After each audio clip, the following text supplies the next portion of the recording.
This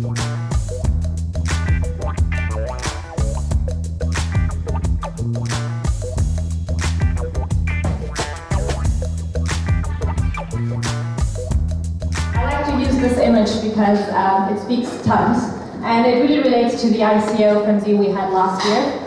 And actually, you know, the financial industry and the insurance industry specifically should only be about this, about the risk to capital journey. It should be a very easy risk to capital journey. It should be about assessing risk, pricing risks, and then placing them in a market that works efficiently and finds the capital to enable those ventures that are risky.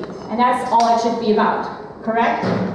Sadly, our industry got very complicated, and that journey is very intermediated today, and there's a huge value chain and ecosystem that introduced lots of hurdles in that journey. So, when we look at that risk to capital journey, and we all know blockchain is now a way to enable decentralized value transactions and markets where we don't have a central authority overseeing a market of strangers doing transactions of value, right? We could actually think, okay, so instead of being Bitcoin or physical assets that we now put into the blockchain, instead of enabling decentralized markets of value, we could actually have decentralized markets of risk. And what do you need for that? Well, for that you need a way of assessing those risks and pricing them in the right way, which is actually the tricky part of the insurance industry. How do you assess the risk and how do you price it? Where do you get the data? How do you get those rates going so that you have a good pricing strategy and therefore good underwriting?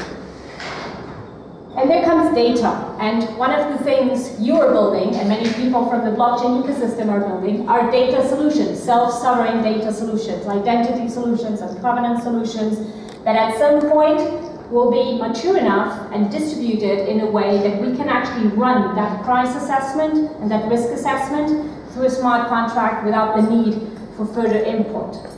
But we're not there yet. So, this is the vision, right? And this is your vision. The vision of an autonomous market that places risks, that assesses risk, prices risks, and then places it in a distributed capital market. And that's the vision most people from the startup ecosystem and the blockchain native startups are working towards. What are incumbents doing? Well, sadly, when we look at incumbents, they are all here. And all the things I'm going to tell you today are rather in this pillar, which is the short-term impact of blockchain in the insurance industry.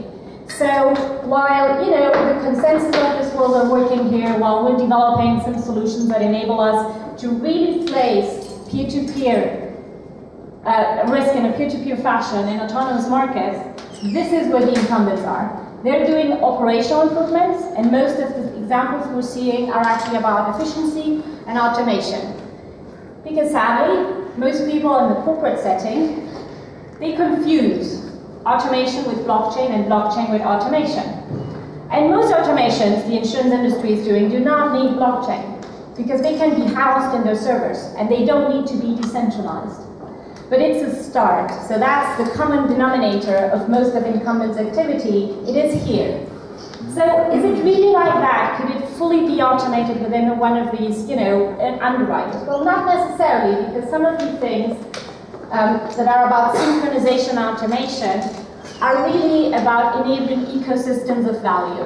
So the idea that we had of peer-to-peer systems with anonymous peers transacting values is now become a similar idea in a semi-trusted network of peers that actually kind of know each other and have the means to go against each other if someone misbehaves.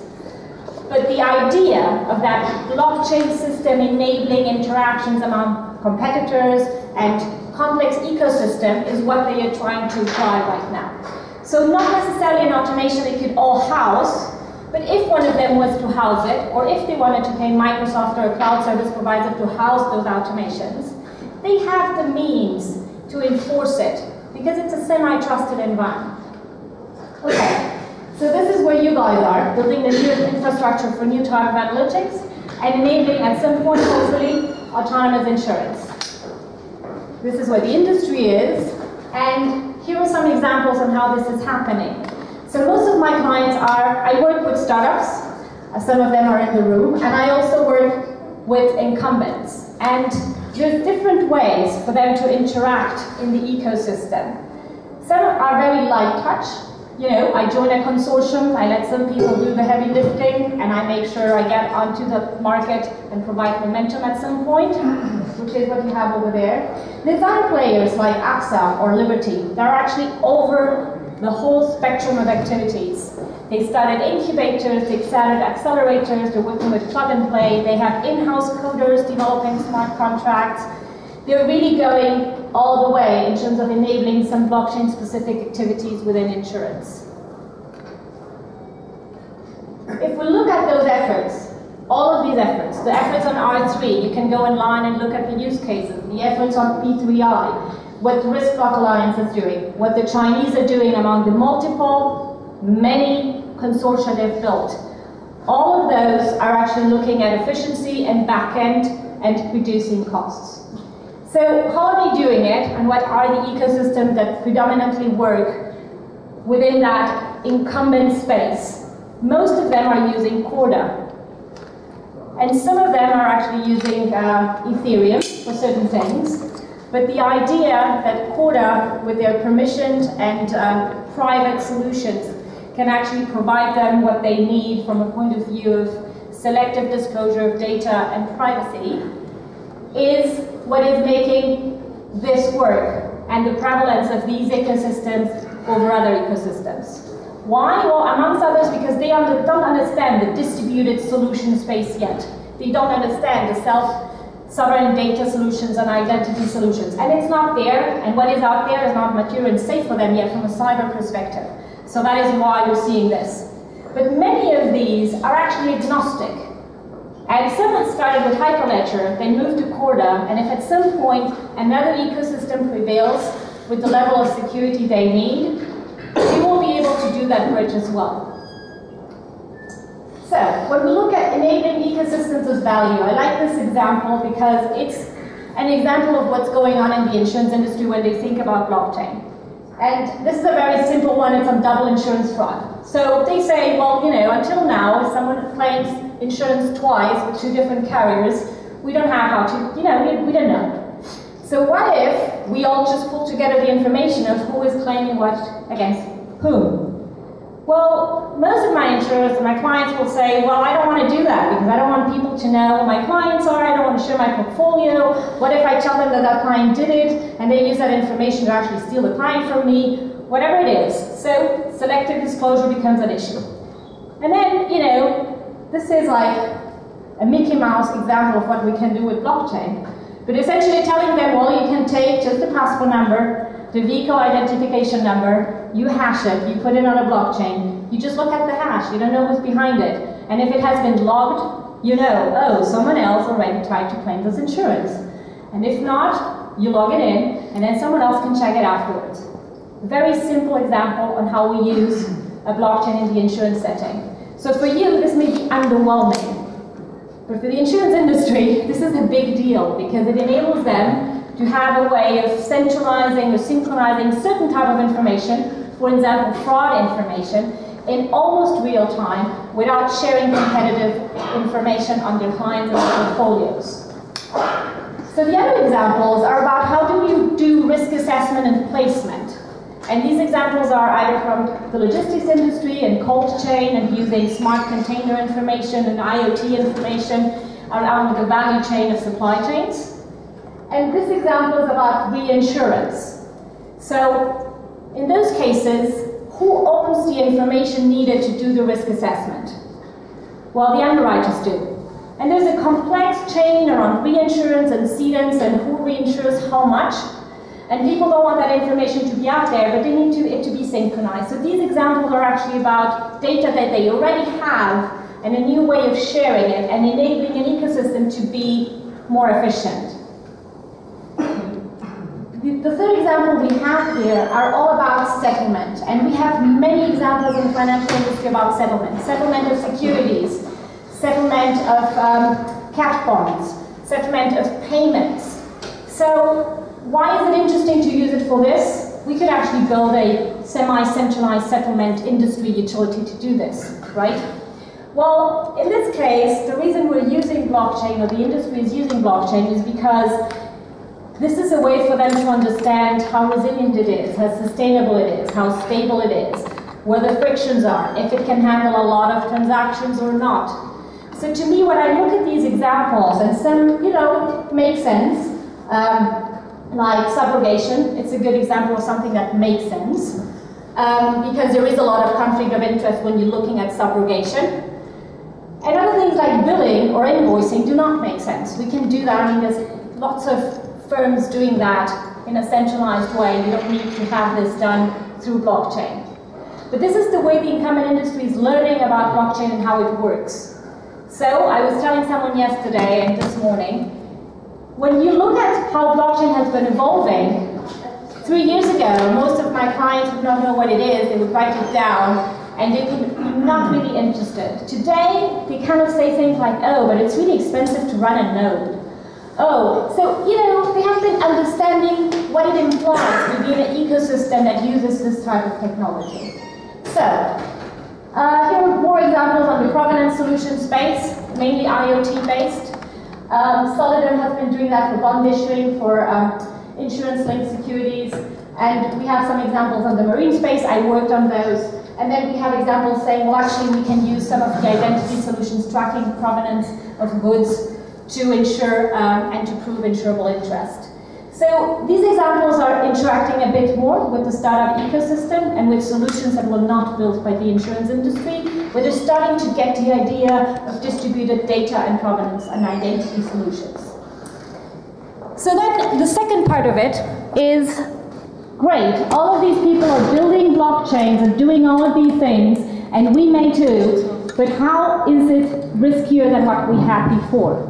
So the other conversation I'm trying to push is, what are the risks of having distributed insurance? What if the underwriting is not well coded? What if the information you're using is not enough from an actuarial perspective? What if from a 200 peer-to-peer scheme you go to a 200,000 or 2 million and it becomes systemically important? How do we deal with regulation when this is not following any cross-border? It doesn't respect borders, it doesn't respect geopolitical interests. So the fact of disintermediation introduces a lot of risks that regulators and insurers are looking at to see if they could insure it. And then, things that are about cyber exposure. What is an oracle? Where does an oracle sit? Is that information as immutable as the blockchain if it sits outside? How do we hit that blockchain frontier? So, finally, if you're building distributed identity solutions and you're looking at some of these highly transparent and analytical driven solutions that are now hyper-segment markets, that gives us a future scenario where we actually could be very selective about the type of risk we insure and whatnot, and that could give us the dark side of analytics where there's a lot of people that are not insurable anymore. Because, if your data is in a portable solution, it's like John Hancock now saying you don't get life insurance if you don't have a Fitbit and give me the data. So they are the first, but what if every life insurer says you have to use a Fitbit and give me your data? And once the data is there and it isn't a solution, history tells us there has always been a way of asymmetry of power where people are forced to give the information. So how do we get protected from our own information? And we need to work on the governance for that. So in any case, there's lots of risks in terms of using blockchain, and you'll have the slides, you can go through these.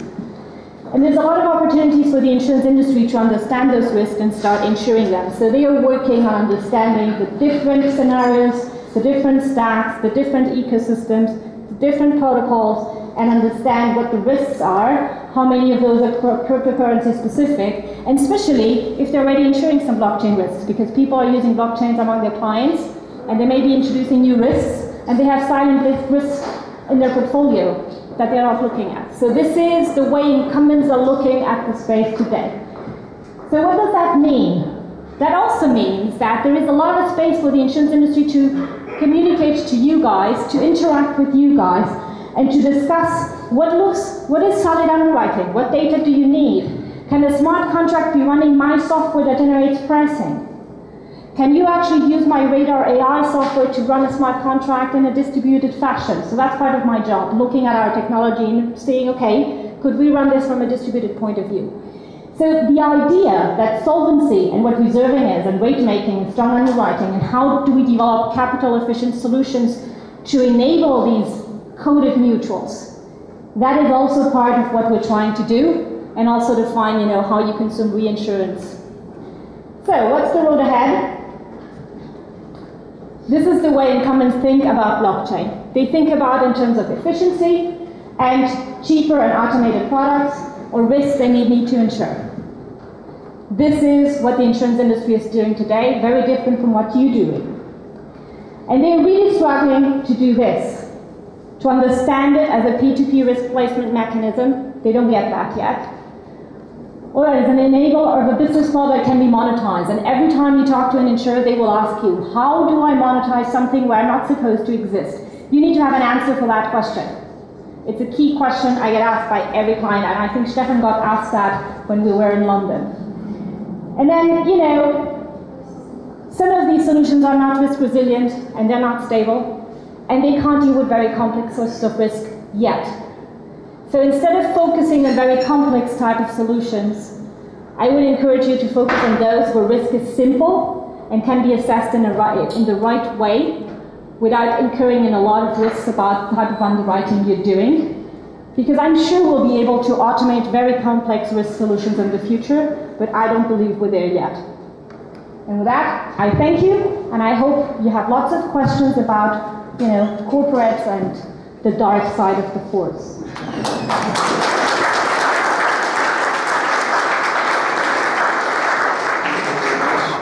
Thank you, Magda. That was very good already.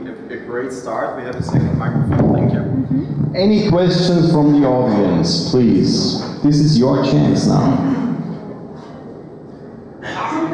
Okay, then let me ask a question that you basically prepared for me. Can you still remember the answer I gave to the monetizing question?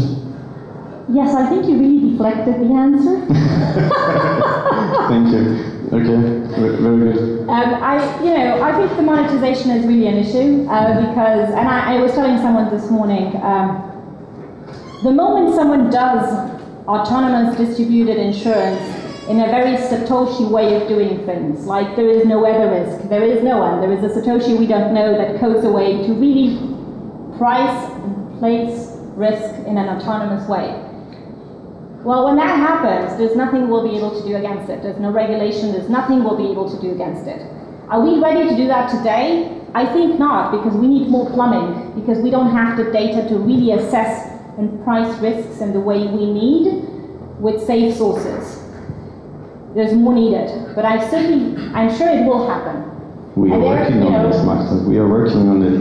And I'm very sure that if this happens, yes, there is no question about monetization. The question turns around to the insurance incumbents and basically asks them, in such a system, in a fully decentralized P2P risk placement system, what is your role? And I guess the role will be, it depends, becoming the actuary for the trickier cases, providing value for complex risk sources. I don't think there's a lot of role to play if at some point we're really able to automate the whole value chain. Today, most of the interaction becomes transactional in that context, and it is about making sure that the underwriting is well done and there is no risk to it. So it will become like an expertise type of service or whatever it is. So running our software in a way that, I don't know, we need to think about it. But yeah, I don't think there's a role to play actually. We could fully automate risk placement in the future if we have the capital solutions and the identity solutions in place. Okay, thank you. By now, any more questions? Martin, please. Yeah, I'm very interested in learning what China does in this segment. Do you see a national effort that will leapfrog all other continents regarding blockchain adoption in insurance? I do. So my team helping me with all of this is in China. So I get a lot of insight into Mandarin sources that most of us can't read. And in October 2016, there was a white paper by the Chinese government, in Chinese obviously, saying blockchain is a priority, you need to do something about this. By January they had 3 consortia, middle market, small firms, cross-industry, financial only, and by April they had 70 proof of concept. And in the past year and a half, we have seen over 50 peer-to-peer insurance tests and experiments. Some went wrong, some were shut down by the government, others are still working. Some were in the health space, some were in the life space, in areas where Western clients would say no way. They're doing a lot of experimentation because China is a de facto sandbox. They can just go for it, and in some cases they get shut down, and in other cases they don't. But there is a lot of activity, some very interesting one, and I think what they are getting is not to leapfrog, but they're getting data on moral hazard, on fraud, on how it behaves in a peer-to-peer setting, on how big it can get before it gets scary, and things like that. So it's a really interesting ecosystem to look at. Thank you. Does this answer your question? Any more questions? One more question, please. I run.